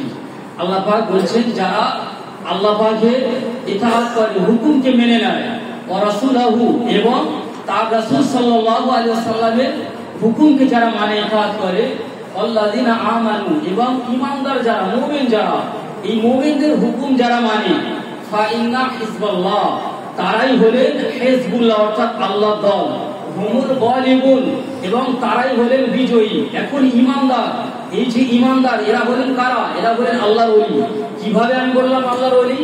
না, আল্লাহ পাক কোরআন পাকের মধ্যে জানিয়ে দিয়েছেন, আলা ইন্না আউলিয়াল্লাহি লা খাউফুন আলাইহিম ওয়ালা হুম ইয়াহজানুন। আল্লাহ পাক বলছেন যারা প্রকৃত অর্থে আমি আল্লাহ আমার ওলির খাতায় যারা নাম লিখিয়ে দেয়, তাদের জীবনে কোনো ভয় নাই, তাদের জীবনে কোনো চিন্তা নাই। এটা তো ওনার পরিচয় তুলে দিলেন, কারা আল্লাহর ওলি হবে এটা তাদের পরিচয়। তো আল্লাহর ওলি যারা হবে তাদের কোন কোয়ালিটি থাকতে হবে, কোন গুণ থাকতে হবে, তারপরেই জানিয়ে দিয়েছেন আল্লাযিনা আমানু ওয়া কানু ইয়াত্তাকুন। ভালো করে আমার কথা বুঝবেন, আল্লাযিনা আমানু ওয়া কানু ইয়াত্তাকুন, যারা ঈমান আনে অর্থাৎ মুমিন বান্দা যারা, এরা হলেন আল্লাহর ওলি। ওয়া কানু ইয়াত্তাকুন, এবং যারা তাকওয়া অবলম্বন করে অর্থাৎ মুত্তাকি বান্দা, এরা হলেন আল্লাহর ওলি। তো আল্লাহর ওলিদের মধ্যে এই দুটো গুণ থাকবে, আর এই ওলিদের মধ্যে এই যে দুটো গুণ আছে, যার মধ্যে এই দুটো গুণ থাকবে, তার দ্বারা সমাজে কোনো খারাপ কাজ হবে না, তার দ্বারা সমাজে কোনো খারাপ কাজ হতে পারে না। তার মধ্যে ইলমে শরিয়াত যেমন থাকবে, তার মধ্যে ইলমে বেলায়াত তেমন থাকবে, এবং উভয় জ্ঞান তার মধ্যে থাকার কারণে তার কাছে যখন মানুষ আসবে, তার অন্তর, তার কল, তার রূহ, তার সির খফি, আকপায় যে আপনার সিনা আছে, বুক আছে, এই বুকে যে পাঁচটা মাকাম আছে, লতিফা আছে, লাতায়েফ গুলো আছে, এইগুলো জিন্দা হবে, জারি হবে। এরকম অনেক মাকাম আছে, আপনারা সবাই জানেন। তো যারা আল্লাহর ওলি হয়, যারা আল্লাহর ওলি হয়, তাদের যারা ইতাআত করে, আল্লাহর ইতাআত করবে, রাসূলের ইতাআত করবে, এবং যারা আল্লাহর ওলি এদের হুকুম মেনে নেবে, এদের ইতাআত করবে। হাক্কানি, কোনো ভান্ডের কথা বলছি না, প্রকৃত অর্থে যারা হাক্কানি আলিম, হাক্কানি ওলি, পীর মাশায়েখ, এদের যারা হুকুম মেনে নেবে, আল্লাহ পাক বলছেন, আমি বলছি না, ফা ইন্না হিজবাল্লাহ, তারাই হলেন প্রকৃত অর্থে হিজবুল্লাহ অর্থাৎ আল্লাহর দল। পৃথিবীর কে কি বলবো দেখার দরকার নাই।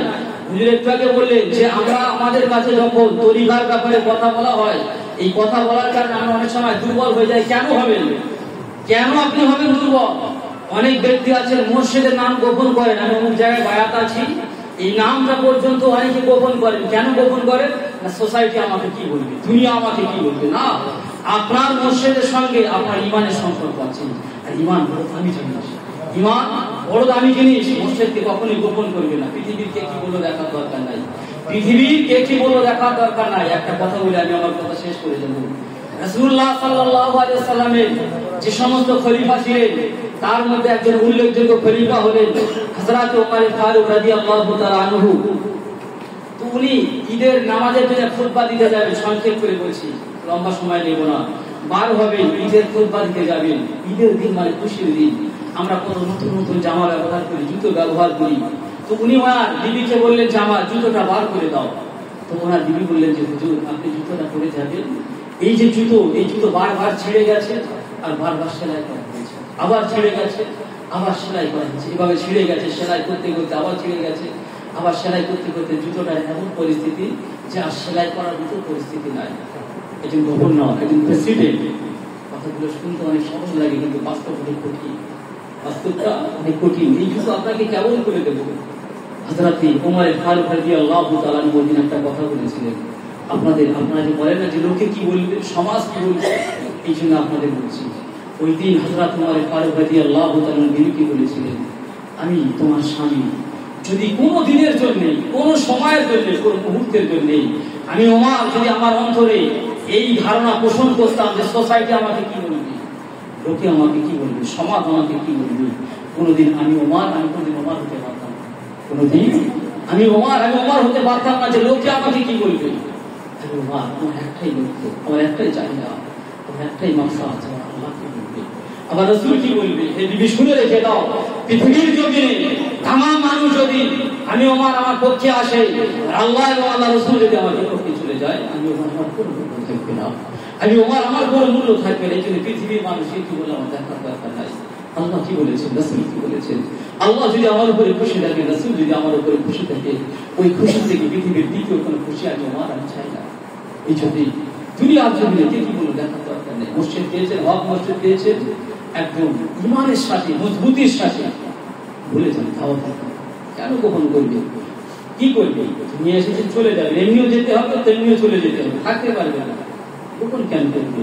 মুর্শিদের সঙ্গে আপনার ইমানের সম্পর্ক। আজকে যারা আউলিয়া কেরামদের কাছে আসতে চায় না, কায়ামতের কঠিন দিনে অনেক মানুষ তারা এই সমস্ত আউলিয়া কেরামদের কাছে আসতে চাইবে, কারণ এই দিন ওরা লিডার হবে, নেতা হবে, নেতাদের কাছে আসতে চাইবে। আজকে দুনিয়ার জমিনে বড় বড় নেতার কাছে মানুষ যাওয়ার চেষ্টা করে, যার মধ্যে ইমান নাই তার কোনো মূল্য নাই। যার মধ্যে ইমান নাই ওই ব্যক্তির আল্লাহ এবং আল্লাহ রাসূলের কাছে কোনো মূল্য নাই। পৃথিবীর জমিনে আপনি যা কিছু অর্জন করেন না কেন, আল্লাহ রাসূলকে যদি খুশি রাজি করতে পারে আপনার জীবন ধন্য হবে। আর যদি আল্লাহ রাসূলকে খুশি রাজি না করতে পারে আপনার আমার জীবন বেকার হয়ে যাবে। যাই হোক, আমি 15 মিনিট আমার সময় দেওয়া হয়েছিল বা আমি চেয়ে নিয়েছিলাম, যেহেতু আমি এখানে বলার জন্য আসিনি, আমি শুধুমাত্র আপনাদের ভালোবাসা মহব্বত, এবং আমি আপনারা জানেন আমি কিসের ভিখারি এটাও আপনারা জানেন। তো আসার পরে আমি অনেক খোরাক পেয়েছি, থাকলে হয়তো আগামীতে অনেক খোরাক পেতাম। তো আমি মনে করি যে আমার এই কপাল খারাপ যে অল্প সময় আপনাদের এখানে থাকতে পারলাম। তো আল্লাহ পাক যদি চান আপনারা দোয়া করেন, যদি নয় আপনারা দোয়া করেন যেন আমি আবার আপনাদের এখানে আসতে পারি। সকলে আল্লাহুম্মা আমিন। এবং হুজুরের সঙ্গে কালকে রাতে কথা হলো, উনি আমাদের ইন্ডিয়া হযরতে আব্দুল হাকিম রাহমাতুল্লাহ আলাইহি ইন্ডিয়া জমিনে 3 জন খলিফা ছিলেন, তার মধ্যে একজন দিল্লির জমিনে আছে 2 জন, তার মধ্যে একজন উত্তর 24 পরগনা, একজন দক্ষিণ 24 পরগনা। দক্ষিণ 24 পরগনা ভাঙড়ে হযরত জয়নুল আবেদিন মুজাদ্দিদ রাহমাতুল্লাহ আলাইহি, যার সঙ্গে হুজুরের অনেক আন্তরিকতা, অনেক মহব্বত, ভালোবাসা ছিল, ওনার সম্পর্কে অনেক কথা আমি শুনেছি।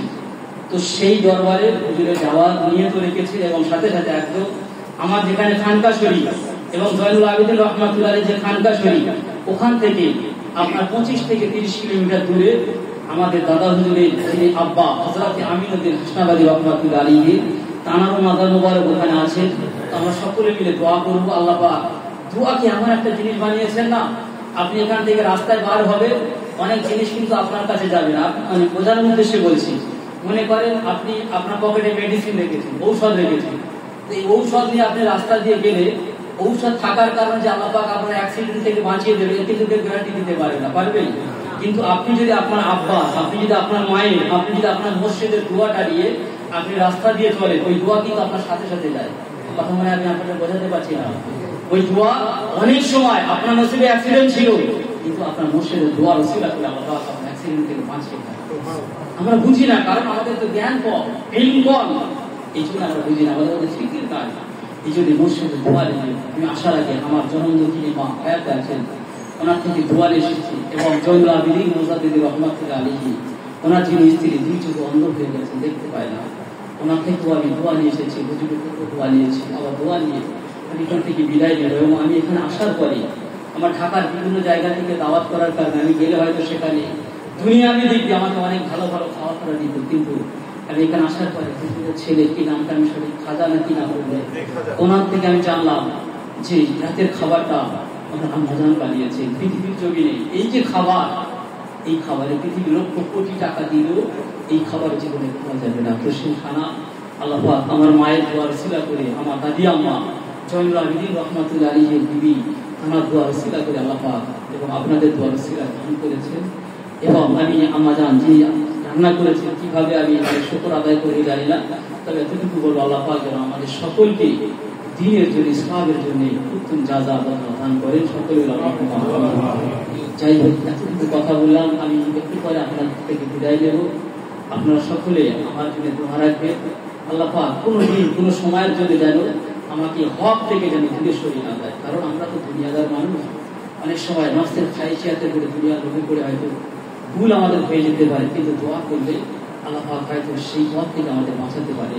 এই জন্য আপনারা দোয়া রাখবেন যেন তরিকার বিশদ ইমাম রব্বানী মুজাদ্দিদ আল-বিসখারী রাহমাতুল্লাহ থেকে শুরু করে আল্লাহ এবং আল্লাহর রাসূলের যে দাওয়াত আমরা যেন মানুষের কাছে পৌঁছাতে পারি, আল্লাহ পাক আমাদের সঠিক জায়গায় জমে থাকার তৌফিক দান করেন। এতটুকু বলে আমি আমার কথা ইতি করছি। আসসালামু আলাইকুম ওয়া রাহমাতুল্লাহি ওয়া বারাকাতুহু।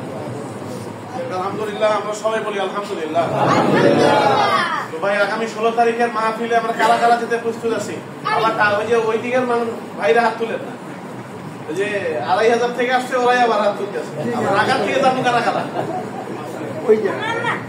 যারা আমরা ঢাকা থেকে যেতে চাই, বাবলু ভাই আছে, বাবুল ভাইয়ের সাথে আপনারা সবাই যোগাযোগ করবেন। আমরা মাহফিল খুব রাত করবো না, মাহফিল কিন্তু রাত করা হবে না। আমরা ওখানে গিয়ে মোরাকাবা করবো, মোরাকাবা করে সংক্ষেপ আলোচনা করে এশার নামাজ পড়ে আমরা চলে যাবো আব্বা হুজুরের হক আদায় করার জন্য। এইভাবে অত রাত করবেন, অত রাত করবেন। হুজুর আপনি দোয়া করেন, মুসাফির মানুষ ঠিক বলছেন, অনুমতি দিচ্ছেন। ভাই তো আসেন, ভাই তো আসবেন, আমাদের ভাই মাওলানা নাজিমউদ্দিন ভাই আজকে আমাদের সামনে আসছেন আমাদের কাছে। আমরা খুব খুশি হয়েছি, আমরা খুব খুশি।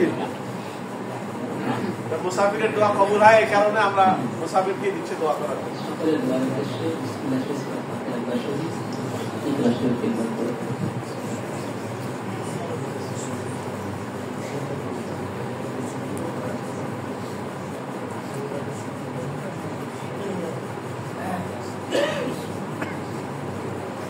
اللهم آمين. اللهم أنت السلام ومنك السلام، تبارك ربنا وتعاليت يا ذا الجلال والإكرام. رب ارحمهما كما ربياني صغيرا. لا تقنطوا من رحمة الله، إن الله يغفر الذنوب جميعا، إنه هو الغفور الرحيم. اللهم اهدنا الصراط المستقيم.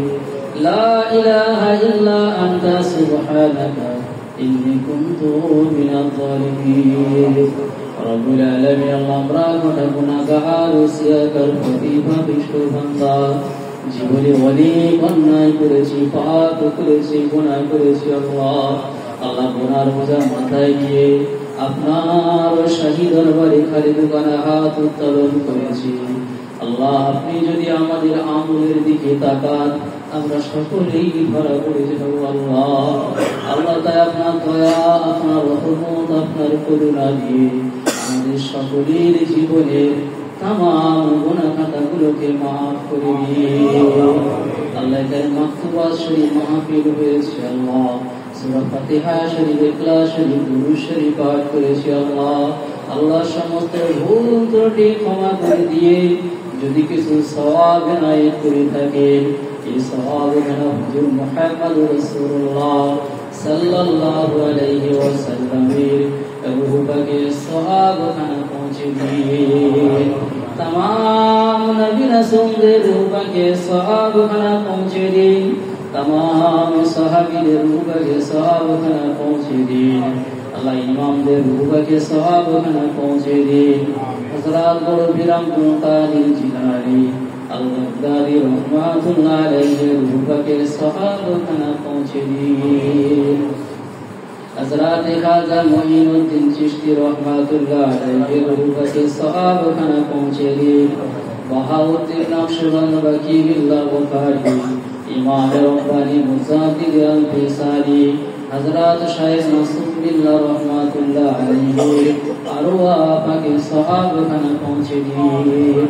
कादिरिया, चिश्तिया, नक्शबंदिया, मुजाद्दिदिया, ইহা ছাড়া দুনিয়ার জমিনে যত হক তরিকা আছে আল্লাহ, সমস্ত তরিকার পীর ওলি আল্লাহ গওস কুতুবান্দা দুনিয়া থেকে যারা বিদায় নিয়েছেন সকলের আরওয়াহকে সওয়াব খানা পৌঁছে দিন। হাজী রিয়াসাত খান শাহজাহানপুরী রহমাতুল্লাহ আলাইহি রূহকে সওয়াব খানা পৌঁছে দিন। হযরত ইসরার আলী আমিনুদ্দিন হাসনাবাদী रहमतुल्लाह अलैहि रूह के सहाब खाना पहुंचे दिन। हज़रत हाकिम अब्दुल हाकिम रहमतुल्लाह अलैहि रूह के सहाब खाना पहुंचे दिन। शाइखना मुर्शिदना सासुफी जयनुल आबिदीन मुजाद्दिद रहमतुल्लाह अलैहि रूह के सहाब खाना पहुंचे दिन। हज़रत मामुनुर रशीद रहमतुल्लाह अलैहि रूह के सहाब खाना पहुंचे दिन। আমার আব্বা হুজুর হযরত আরিফ আলী আল মুজাদ্দিদি রাহমাতুল্লাহ আলাইহি রূহকে সওয়াব খানা পৌঁছে দিন। আল্লাহ এমন করে পৃথিবীর উত্তর দিক দিয়ে শুরু করে দক্ষিণ দিক, পূর্ব দিক দিয়ে শুরু করে পশ্চিম দিক, যত আপনার ওলি আল্লাহ মুমিন মুমিনাত মুসলমান ও বান্দা বান্দি গুজরে গিয়েছে সকলের উপরে সওয়াবখানা পৌঁছে দিন আল্লাহ। এখানে এমন অনেক কপাল ফাটা হতভাগা বসে আছেন আল্লাহ, জনম দুঃখিনী মাকে চিরতরে হারিয়ে বসে আছেন আল্লাহ। আর যত মা মা মা মা বলে ডাক দিক না কেন, মায়ের মুখের ওই মধুমাখা আওয়াজ আর শুনতে পাবেন আল্লাহ। যে মা সন্তানের জন্য জীবনে কত মেহনত করেছে, নিজের সমস্ত আয় আয়েশকে ত্যাগ করে দিয়ে আল্লাহ সন্তানের জন্য নিজেকে বিলীন করে দিয়েছেন, ওই জনম দুঃখিনী মাকে কিছুই দিতে পারে না আল্লাহ। সাদা কাপড়ের কাপড় ছাড়া আর কিছু দিতে পারি না আল্লাহ। কবে তিন মুঠো মাটি ওই কবরে দিয়ে চলে এসেছিলাম জানি না, আম্মা জান কবরে কোন হালাতে আছে জানি না আল্লাহ। ওই আম্মা জান গুলো দুনিয়ার জমিনে চলার পথে কোনো ভুলের কারণে যদি কবরগুলো আযাবুল কবর হতে যায়, আজকের দোয়ার সিলা করে কবরগুলোকে জান্নাতের বাগান বানিয়ে দিন আল্লাহ। অনেক কপাল ফাটা বসে আছেন, আব্বাকে হারিয়ে বসে আছেন আল্লাহ।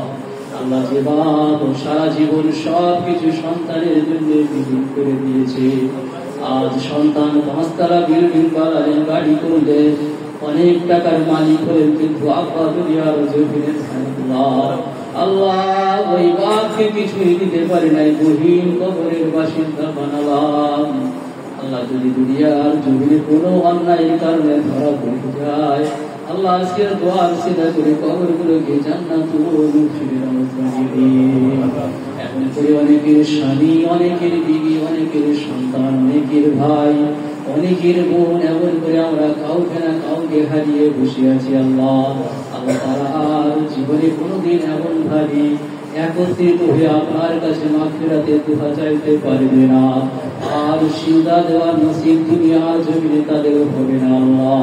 আল্লাহ জীবনে যদি কোনো অন্যায় করে থাকে আজকের দোয়ার সিলা করে কবরগুলোকে জান্নাতের বাগান বানিয়ে দিন আল্লাহ। যারা অসুস্থ অবস্থায় আছেন সমাধান করুন, অনেকে হসপিটালে আছেন, বাড়িতে আছেন আল্লাহ, আমাদের এই খানকা শরীফে অনেকে আছেন আল্লাহ। আল্লাহ বিশেষ করে তরিকায়ে মুজাদ্দিদিয়ার আল্লাহ একজন অন্যতম সিফা সালার জনাব হযরত কাজী রেজাউল হক মাদ্দাসুল বুলারি আল্লাহ শারীরিক দিক দিয়ে অসুস্থ আল্লাহ। আল্লাহ আমাদের ঈমান, আমাদের ইয়াকিন আপনি শিফা দিতে পারেন আল্লাহ। তাই এতগুলো মানুষ আপনার দরবারে হাত তুলে দোয়া চায় আল্লাহ, হুজুরের শরীর মোবারককে আপনি সুস্থ করে দিন, দ্বীনের জন্য, ইসলামের জন্য, তরিকার জন্য আরো অনেক অনেক হায়াত আপনি বাড়িয়ে দিন আল্লাহ। এই খানকা শরীফকে কিয়ামত পর্যন্ত জারি রাখুন আল্লাহ। আমরা যারা আছি আমাদের সকলকে সঠিক পথে চলার তৌফিক দান করুন আল্লাহ। প্রকৃত নামাজি বানিয়ে দেন, আমাদের অন্তর থেকে হিংসা, বিদ্বেষ, তাকুব্বারি, অহংকার দূরীভূত করে দিয়ে অন্তরে আপনার এবং আপনার হাবিবের ভালোবাসা, মহাব্বত আমাদের অন্তরে পয়দা করে দিন আল্লাহ। আমাদের তরিকাতের মাকাম সবকগুলো আমাদের জন্য সহজ করে দিন, উত্তীর্ণ হওয়ার তৌফিক দান করুন, প্রকৃত মানুষ হওয়ার তৌফিক দান করুন আল্লাহ। আল্লাহ এখানে এমন অনেক আপনার হাবিবের পাগলেরা আছেন, 50 বছর, 60 বছর, 80 বছর পার করে দিয়েছে আল্লাহ। ছোট্ট জীবনকে শুধু নবী নবী মুস্তাফা মুস্তাফা শুনে গেছে আল্লাহ। জীবনে একবার দিদার জিয়ারত নসিব করুন আল্লাহ। আল্লাহ কবরে কেমন করে আপনার হাবিবকে চিনবো, আখিরাতে কেমন করে আপনার হাবিবকে চিনবো। দুনিয়ার জমিনে অনেক অন্যায় করতে পারি, ভুল আমরা করতে পারি, দুনিয়ার রবি পড়ে, শয়তানের ধোঁকায় পড়ে, কিন্তু আপনাকে ভালোবাসি এটা সত্য, আপনার হাবিবকে ভালোবাসি এটা সত্য আল্লাহ। আল্লাহ অন্তত আপনার এবং আপনার হাবিবের ভালোবাসার ওসিলা করি আপনার এই হাবিবের পাগলদেরকে জীবনে একবার হলেও নবী মুহাম্মদ রাসূলুল্লাহ সাল্লাল্লাহু আলাইহি ওয়াসাল্লামের দিদার জিয়ারত সকলের নসিব আতা করুন আল্লাহ। আমি অধম, আমার হাত আপনার দরবারে পছন্দের নাও হতে পারে আল্লাহ। এখানে তরিকায়ে মুজাদ্দিদিয়ার উল্লেখযোগ্য অন্যতম উচ্চ মাকামধারী খলিফা মাশায়েখরা এখানে উপস্থিত আছেন, অনেক বয়োজ্যেষ্ঠ বাবাজিরা আছেন, ইয়াং ভাইয়েরা আছেন, আল্লাহ ছোট্ট ছোট্ট বাচ্চারা আছেন, মায়েরা বোনেরা আছেন। আল্লাহ আমার ইমান কারো না কারো হাত আপনার দরবারে পছন্দের হবে, যার হাত আপনার দরবারে পছন্দের হয় তার হাতের সঙ্গে আমাদের সকলের হাত গুলোকে মিলিয়ে নিয়ে আজকের দোয়া মোনাজাতকে আপনার দরবারে কবুল করে নিন। আজকের মাহফিল শরীফ মাহফিলকে আপনার দরবারে কবুল করে নিন। আজকের সমস্ত ইন্তেজাম যারা উপস্থিত হয়েছেন সকলের উত্তম জাযা প্রদান করে নিন। আপনার হাবিবের কদমের সিলা করে আজকের মজলিসকে দোয়াকে মাহফিলকে আপনার দরবারে কবুল করে নিন। সাল্লাল্লাহু তাআলা আলা নবিয়িল কারীম ওয়া আসহাবিহি আজমাইন বিরহমাতিকা ইয়া আরহামার রাহিমিন। আমিন আমিন আমিন ইয়া রাব্বাল আলামিন। লা ইলাহা ইল্লাল্লাহু মুহাম্মাদুর রাসূলুল্লাহ।